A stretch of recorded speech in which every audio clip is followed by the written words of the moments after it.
Welcome back to Footnotes and Folly, and to Richard II. I am Pemberton. This is part 2, and the king's careless cruelty comes home to roost. Old John of Gaunt, on his deathbed, gathers his last breath to speak the most famous praise of England ever written, this royal throne of kings, this sceptred isle, and then turns it into a bitter rebuke of the nephew who is wasting it. Gaunt dies, and Richard, shameless, seizes the whole Lancaster inheritance to fund his Irish war, robbing the exile Bolingbroke of his birthright while old York protests in vain. It is the one theft too many. Word comes that Bolingbroke has landed in the north with an army, claiming only what is his, and the kingdom begins to fall to him almost without a blow. The Queen sits sick with foreboding, the favourites scatter and die, and Richard's last Welsh soldiers, reading defeat in the very sky, melt away. Let us go on. Gaunt lies on a couch. The Duke of York and others stand beside him. Will the king come, so I may spend my last breath giving sound advice to his unstable youth? Do not trouble yourself, and do not fight for breath. Advice comes to his ears in vain. Oh, but they say the tongues of dying men make people listen, like deep music. When words are few, they are seldom wasted, because those who speak in pain breathe out truth. A man who will soon be unable to speak is heard more closely than those whom youth and comfort have taught to flatter. Men notice a person's ending more than the life that came before it. The setting sun and music at the close, and the last taste of sweetness, are sweetest at the last, and are remembered more than things long past. Though Richard would not listen to the counsel of my life, the sad story of my death may yet open his deaf ear. No, his ear is stopped with other flattering sounds. Praises that even wise men love when they are praised in state. Loose, seductive verses, whose poisonous music youth is always ready to hear. Reports of fashions in proud Italy, whose manners are slow, ape-like nation limps after in base imitation. Where does the world push out some vanity, as long as it is new, no matter how vile, that is not quickly buzzed into his ears? Advice comes too late to be heard when one rebels against the judgment of wisdom. Do not try to guide a man who has chosen his own road. You need your breath, and you will lose that breath. I think I am newly inspired as a prophet, and now, as I am dying, I foretell this about him. His reckless, fierce blaze of riot cannot last, for violent fires soon burn themselves out. Small showers last a long time, but sudden storms are brief. A horse tires early when it is spurred too hard at first. A greedy eater chokes on the very food he swallows. Light vanity, that insatiable cormorant, consumes its means and soon feeds upon itself. This royal throne of kings, this island ruled by a sceptre, this earth of majesty, this seat of Mars, this other Eden, this half-paradise, this fortress built by nature for herself against disease and the hand of war, this happy breed of men, this little world, this precious stone set in the silver sea, which serves as a wall for it, or as a defensive moat around a house, against the envy of less happy lands, this blessed plot, this earth, this realm, this England, this nurse, this fertile womb of royal kings, feared by their lineage and famous by their birth, renowned for their deeds far from home, for Christian service and true chivalry, as far away as the sepulchre and stubborn Jewry of the world's ransom, blessed Mary's son. This land of such dear souls, this dear, dear land, dear for her reputation throughout the world, is now leased out, and I die as I say it, like a tenement or a shabby farm. England, bounded by the triumphant sea, whose rocky shore beats back the envious siege of watery Neptune, is now bounden with shame, with black ink stains and rotten parchment bonds. That England, which used to conquer others, has made a shameful conquest of itself. Ah, if that disgrace would vanish with my life, then my approaching death would be a happy one. King Richard enters with the Queen. Almerle, Bushy, Green, Bagot, Ross, and Willoughby enter with them. The king has come. Deal gently with his youth, for young hot colts, when they are enraged, only rage the more. How is our noble uncle, Lancaster? What comfort is there, man? How is aged Gaunt? Oh, how well that name fits my condition. Old Gaunt indeed, and Gaunt because I am old. Grief has kept a long fast inside me, and who can go without food and not grow gaunt? I have watched long over sleeping England, watching breeds leanness, and leanness is truly gaunt. The pleasure some fathers feed on is my strict fast. I mean the sight of my children. By being starved of that, you have made me gaunt. I am gaunt for the grave, gaunt as a grave, whose hollow womb inherits nothing but bones. Can sick men play so neatly with their names? No. Misery makes a sport of mocking itself. Since you seek to kill my name in me, I mock my name, great king, to flatter you. Should dying men flatter those who live? No, no. Living men flatter those who are dying. You are dying now, and you say you flatter me. Oh no. You are dying, though I am the sicker man. I am in health. I breathe, and I see you ill. Now he who made me knows that I see you ill in myself as I look, and ill in you as I see. Your deathbed is no smaller than your land, where you lie sick in reputation. And you, careless patient that you are, commit your anointed body to the care of those physicians who first wounded you. 1,000 flatterers sit inside your crown, whose circle is no bigger than your head, and yet, confined within so small a boundary, the waste they make is no less than your land. Oh, if your grandsire had seen with a prophet's eye how his son's son would destroy his sons, he would have placed your shame beyond your reach by deposing you before you ever took possession, you who now possess the crown only to depose yourself. Why, cousin, if you were regent of the whole world, it would be shameful to lease out this land. But since the whole world you enjoy is only this land, is it not more than shame to shame it so? You are now landlord of England, not king. Your legal state is made a slave to legal bonds, and you lean-witted lunatic fool, presuming on the privilege of fever, do you dare with your cold admonition make our cheek pale, driving the royal blood from its proper home with fury? Now by the rightful royal majesty of my seat, if you were not brother to great Edward's son, that tongue that runs so boldly in your head would make your head run from your irreverent shoulders. Oh, do not spare me, my brother Edward's son, because I was his father Edward's son. That blood you have already tapped out like the pelicans and drunkenly caroused with it. My brother Gloucester, an honest and well-meaning soul, may heaven treat him kindly among happy souls, can stand as proof and good witness that you do not respect the spilling of Edward's blood. Join your unkindness to the sickness I already have, and let it be like crooked old age, cutting down at once a flower too long withered. Live in your shame, but do not let shame die with you. Let these words torment you hereafter. Carry me to my bed, then to my grave. Let those love life who have love and honor. Gaunt is carried out by his attendants. And let those die who have age and sullen temper, for you have both, and both belong in the grave. I beg your majesty, put his words down to stubborn sickness and old age in him. On my life he loves you and holds you as dear as Harry, Duke of Hereford, if he were here. Right, you speak truth. His love is like Hereford's love, as theirs is, so is mine, and let all be as it is. Northumberland enters. My liege, old Gaunt commends himself to your majesty. What does he say? No, nothing. Everything is said. His tongue is now an instrument without strings, words life and all old Lancaster has spent. May York be the next who must go bankrupt so. Though death is poor, it ends immortal sorrow. The ripest fruit falls first, and so does he.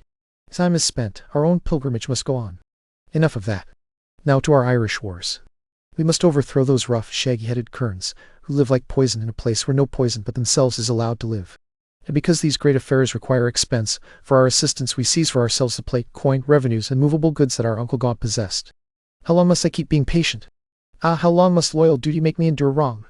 Gloucester's death, Hereford's banishment, Gaunt's rebukes, England's private injuries, the way poor Bolingbroke was blocked over his marriage, and my own disgrace have never made my patient face turn bitter, nor made one wrinkle bend upon my sovereign's face. I am the last of noble Edward's sons. Your father, the Prince of Wales, was the first of them. In war no lion ever raged more fiercely. In peace no gentle lamb was ever milder than that young and princely gentleman. You have his face, for he looked just as you do when he had reached your age. But when he frowned, it was against the French, not against his friends. His noble hand won what he spent, and he did not spend what his triumphant father's hand had won. His hands were guilty of no kinsman's blood. They were bloody only with the enemies of his kin. Oh, Richard! York is too overwhelmed with grief, or else he would never make such a comparison. Why, uncle, what is the matter? Oh, my liege, pardon me if you please.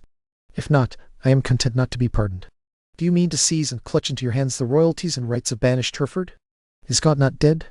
And does Hereford not live? Was Gaunt not just? Is Harry not true? Did the one not deserve to have an heir? Is his heir not a worthy son? Take Hereford's rights away, and you take from time its charters and customary rights. Then do not let tomorrow follow today. Do not be yourself, for how are you a king except by lawful order and succession? Now before God forbid I should be speaking truth.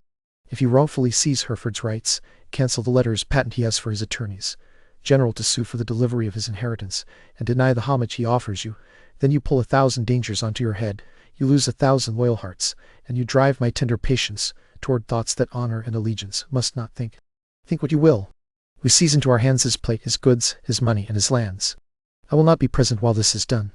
My liege, farewell. No one can tell what will come of this, but from bad courses it can be understood that their results can never turn out good. York exits. Go, Bushy, straight to the Earl of Wiltshire. Tell him to come to us at Ely House to see to this business. Tomorrow we leave for Ireland, and it is time, I think. And while we are absent, we appoint our Uncle York Lord Governor of England, for he is just and has always loved us well.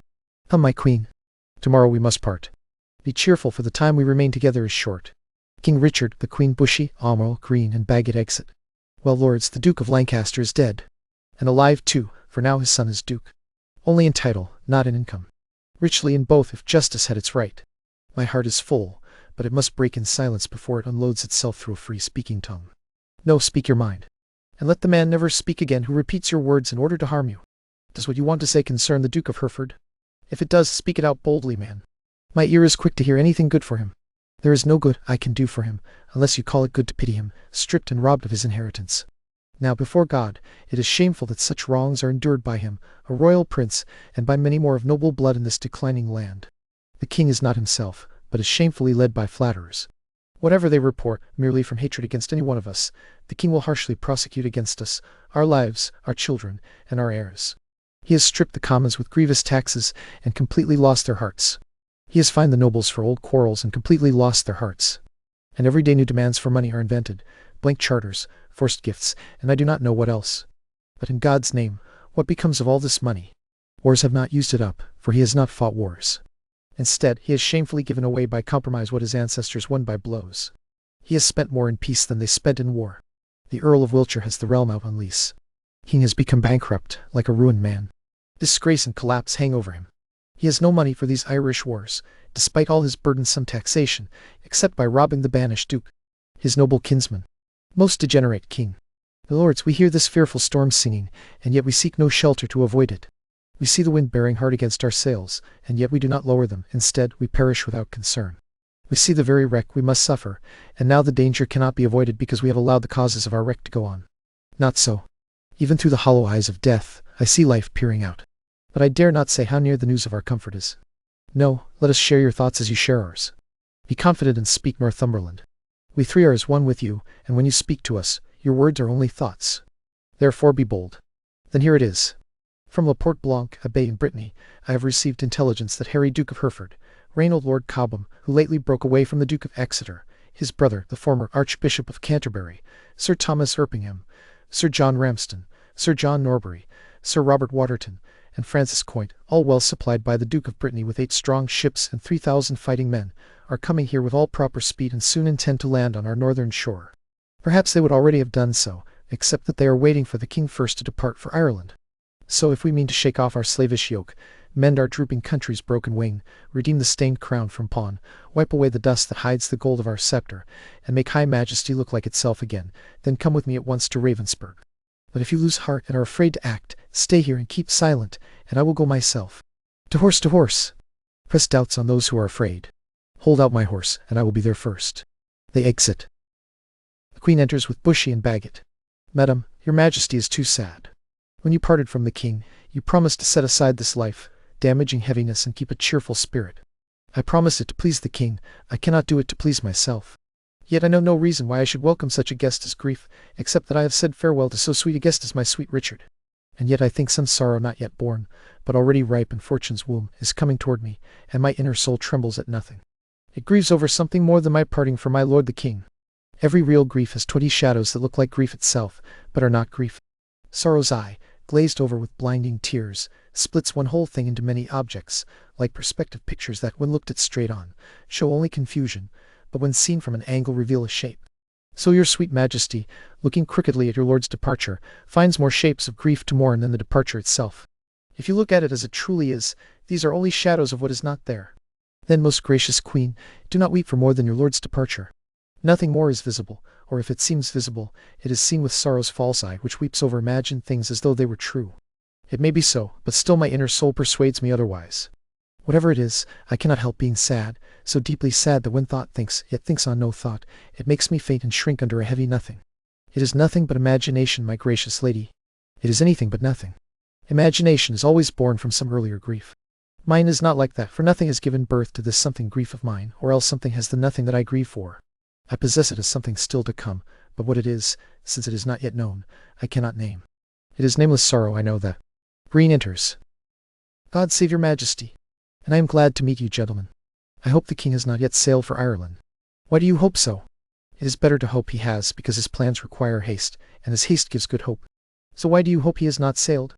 So that he, our hope, might have called back his forces and driven into despair the hope of an enemy who has now firmly set foot in this land. The banished Bolingbroke has recalled himself from exile, and with armed forces raised, has safely arrived at Ravensburg. Now God in heaven forbid it. Ah, madam, it is too true, and worse than that. The Lord Northumberland, his son young Harry Percy, the lords of Ross, Bowman, and Willoughby, with all their powerful friends, have fled to join him. Why have you not proclaimed Northumberland and all the rest of that rebel faction traitors? We have. Because of it, the Earl of Worcester has broken his staff of office, resigned his stewardship, and all the household servants have fled with him to Bolingbroke. So, Green, you are the midwife to my sorrow, and Bolingbroke is the dark heir of my grief. Now my soul has brought forth her monster, and I, like a gasping mother newly delivered, have joined woe to woe and sorrow to sorrow. Do not despair, madam. Who will stop me? I will despair, and make myself the enemy of deceiving hope. Hope is a flatterer, a parasite, a thing that holds back death, which would gently dissolve the bonds of life, while false hope makes suffering linger at the end. York enters. Here comes the Duke of York, with signs of war around his aged neck. Oh, his face is full of troubled business. Uncle, for God's sake, speak comforting words. If I did, I would be lying about my thoughts. Comfort is in heaven, and we are on earth, where nothing lives except trouble, care, and grief. Your husband has gone far away to save what is abroad, while others come to make him lose what is at home. I am left here to prop up his land, though I am so weak with age I cannot support myself. Now comes the sick hour caused by his excess. Now he will test the friends who flattered him. A servingman enters. My lord, your son had gone before I arrived. He had? Why then so be it. Let everything go whichever way it will. The nobles have fled, the commons are cold, and I fear they will revolt to Hereford's side. Sirrah, go to Plassey, to my sister Gloucester. Tell her to send me £1,000 at once. Here, take my ring. My lord, I had forgotten to tell your lordship. Today, as I came by, I called there, but I will grieve you if I report the rest. What is it, knave? An hour before I came, the Duchess died. God have mercy, what a flood of woes comes rushing on this woeful land all at once. I do not know what to do. I wish to God, if my disloyalty had not provoked him to it, the king had cut off my head along with my brothers. What, have no messengers been sent to Ireland? How shall we get money for these wars? Come, sister, cousin, I mean, please pardon me. Go, fellow, get home, prepare some carts, and bring away the armor that is there. The servingman exits. Gentlemen, will you go muster men? If I know how, or in what way, to manage these affairs that have been so disorderly thrust into my hands, never believe me. Both men are my kinsmen. One is my sovereign, whom both my oath and my duty command me to defend. The other is also my kinsman, whom the king has wronged, and whom conscience and kinship command me to set right. Well, we must do something. Come, cousin, I will arrange matters for you. Gentlemen, go muster your men, and meet me immediately at Berkeley Castle. I should go to Plassey too, but time will not allow it. Everything is uneven, and everything is left in confusion. York and the Queen exit. The wind is fair for news to go to Ireland, but none returns. For us to raise forces equal to the enemy's is completely impossible. Besides, because we are so close to the king in love, we are close to the hatred of those who do not love the king. And that means the wavering commons, for their love lies in their purses. Whoever empties those purses fills their hearts with deadly hate by the same amount. And in that the king is generally condemned. Judgment rests with them. Then we are condemned too, because we have always been close to the king. Well, I will go straight to Bristol Castle for refuge. The Earl of Wiltshire is already there. I will go there with you, because the hateful commons will do little service for us except tear us all to pieces like curs. Will you come along with us? No, I will go to Ireland to his majesty. Farewell. If the heart's forebodings are not empty, the three of us part here and will never meet again. That depends on whether York succeeds in beating back Bolingbroke. Alas, poor Duke! The task he undertakes is like counting grains of sand and drinking oceans dry. For every one who fights on his side, thousands will run away. Farewell all at once, for all, and forever. Well, we may meet again. I fear we never will. They exit. Bolingbroke and Northumberland enter with armed forces on the wild hills of Gloucestershire. How far is it now, my lord, to Berkeley? To tell the truth, noble lord, I do not know this part of Gloucestershire. These high, rough hills and uneven roads stretch out the miles and make them tiresome. And yet your pleasant conversation has been like sugar, making the hard road sweet and enjoyable. But now I think what a weary journey Ross and Willoughby must have from Ravensburg to Cotchall without your company, which I swear has greatly deceived me out of feeling the length and dullness of my travel. Still, their road is sweetened by the hope of gaining the present blessing I already have. Hope of joy is only a little less joyful than joy itself. By that hope, those weary lords will make their way seem as short as mine has done through the sight of what I have, your noble company. My company is worth far less than your kind words. But who is coming here? Harry Percy enters. It is my son, young Harry Percy, sent from my brother Worcester, wherever he may be. Harry, how is your uncle? My lord, I thought I would learn of his health from you. Why, is he not with the Queen? No, my good lord. He has left the court, broken his staff of office, and dismissed the king's household. What reason had he? He was not so determined when we last spoke together. Because your lordship was proclaimed a traitor. But he, my lord, has gone to Ravensburg to offer service to the Duke of Hereford. He sent me by way of Berkeley to find out what forces the Duke of York had raised there, and then ordered me to go on to Ravensburg. Have you forgotten the Duke of Hereford, boy? No, my good lord, for I cannot forget what I never remembered. To my knowledge, I have never in my life set eyes on him. Then learn to know him now. This is the Duke. My gracious lord, I offer you my service, such as it is, still tender, untrained, and young. Older days will ripen it and prove it into better service and worth. I thank you, gentle Percy. Be sure that I count myself happy in nothing so much as in having a heart that remembers my good friends. As my fortune grows with your love, it shall always repay your true love. My heart makes this agreement, and my hand seals it. How far is it to Berkeley, and what activity is good old York keeping there with his soldiers? The castle stands there by that cluster of trees. I have heard it is manned with 300 men. Inside are the lords of York, Berkeley, and Seymour, and no one else of name or noble standing. Ross and Willoughby enter, worn from hard riding and flushed with haste. Here come the lords of Ross and Willoughby, red from spurring their horses and burning with speed. Welcome, my lords. I know your love has followed a banished traitor. All the treasure I have yet is only thanks you have not felt. When it is richer, it shall repay your love and labor. Your presence makes us rich, most noble lord, and it far outweighs the labor we spent to reach it. More and more thanks the treasury of the poor. Until my young fortune comes of age, thanks must stand for my generosity. But who comes here? Berkeley enters. It is my lord of Berkeley, I think. My lord of Hereford, my message is for you. My lord, my answer is, to Lancaster.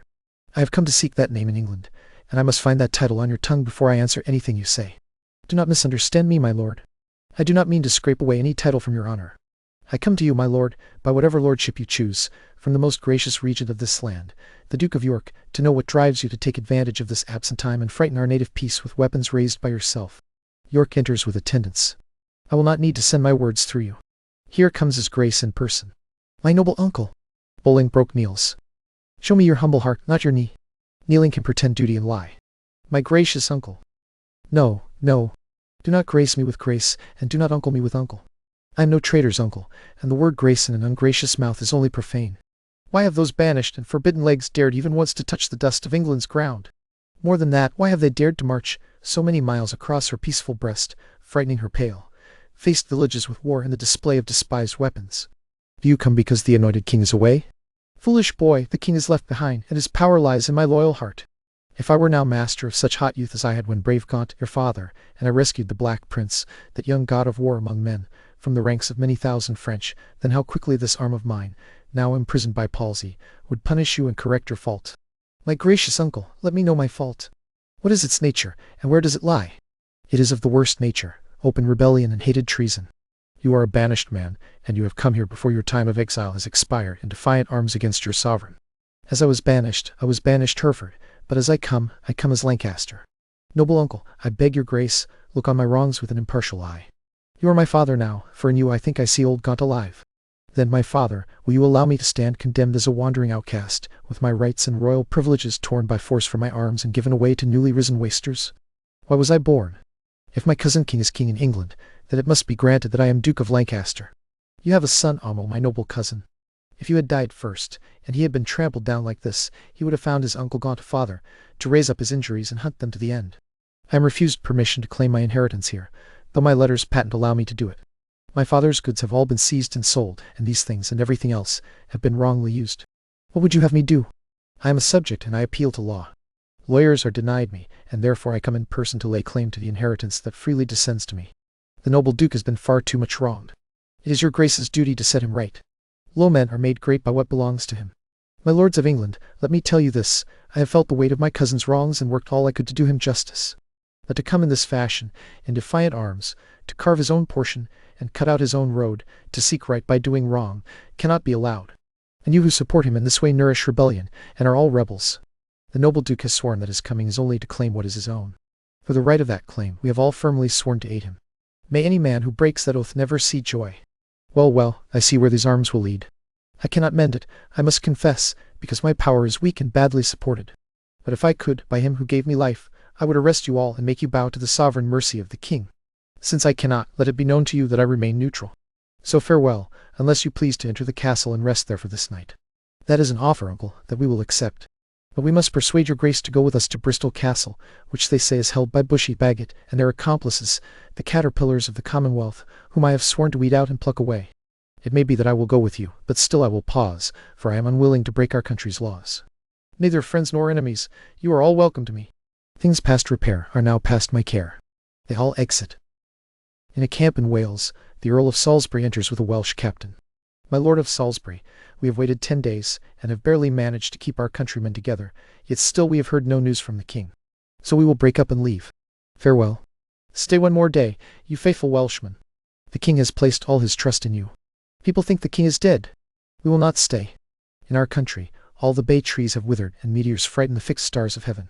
The pale-faced moon looks bloody upon the earth, and thin, grim prophets whisper of terrifying change. Rich men look sad, and ruffians dance and leap. The first fear losing what they possess, and the others hope to gain through violence and war. These signs come before the death or fall of kings. Farewell. Our countrymen are already gone and fled, as certain as they can be that Richard, their king, is dead. Captain exits. Ah, Richard. With the eyes of a grieving mind, I see your glory fall from the sky to the low earth like a shooting star. Your sun is setting, weeping in the low west, giving warning of storms to come, sorrow and unrest. Your friends have fled to attend your enemies, and fortune turns against everything that might help you. Salisbury exits. At Bristol and Bolingbroke's camp, Bolingbroke enters with York, Northumberland, Harry, Percy, Willoughby, and Ross. Officers follow behind them with Bushy and Green as prisoners. Bring these men forward. Bushy and Green, I will not trouble your souls, since they must soon leave your bodies, by spending too much time accusing your corrupt lives, that would show no mercy. But so that I may wash your blood from my hands in the sight of men, I will set out some of the reasons for your deaths. You have misled a prince, a royal king, a happy gentleman in birth and person, whom you have made unhappy and completely distorted. In effect, through your sinful hours with him, you have caused a separation between his queen and him, broken the possession of a royal marriage bed, and stained the beauty of a fair queen's cheeks with tears drawn from her eyes by your foul wrongs. I myself, a prince by the fortune of my birth, near to the king in blood and once near in love until you made him misunderstand me, have bent my neck beneath your injuries and sighed out my English breath beneath foreign skies, eating the bitter bread of banishment, while you fed yourselves on my estates, stripped my parks, cut down my forest woods, tore my household coat of arms from my own windows, and scratched out my emblem, leaving me no sign except men's opinion, and my living blood to show the world that I am a gentleman. This, and much more, far more than twice all this, condemns you to death. Hand them over to execution, and to the power of death. The stroke of death is more welcome to me than Bolingbroke is to England. Lords, farewell. My comfort is that heaven will receive our souls and punish injustice with the torments of hell. My lord Northumberland, see that they are dispatched. Northumberland and others exit with Bushy and Green. Bolingbroke turns to York. Uncle, you say the queen is at your house. For God's sake, make sure she is treated kindly. Tell her I send her my affectionate greetings, and take special care that my message is delivered. I have sent one of my gentlemen to her with letters fully expressing your love. Thank you, gentle uncle. Come, lords, let us go to fight Glendower and his allies. For a while we work, afterward we will have our holiday. They all exit. And there we pause, with the ground gone soft beneath the king's feet.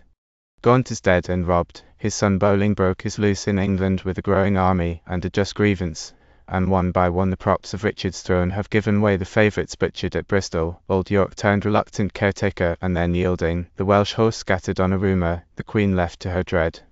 Richard is still in Ireland, and does not yet know that his kingdom has slipped from his hand.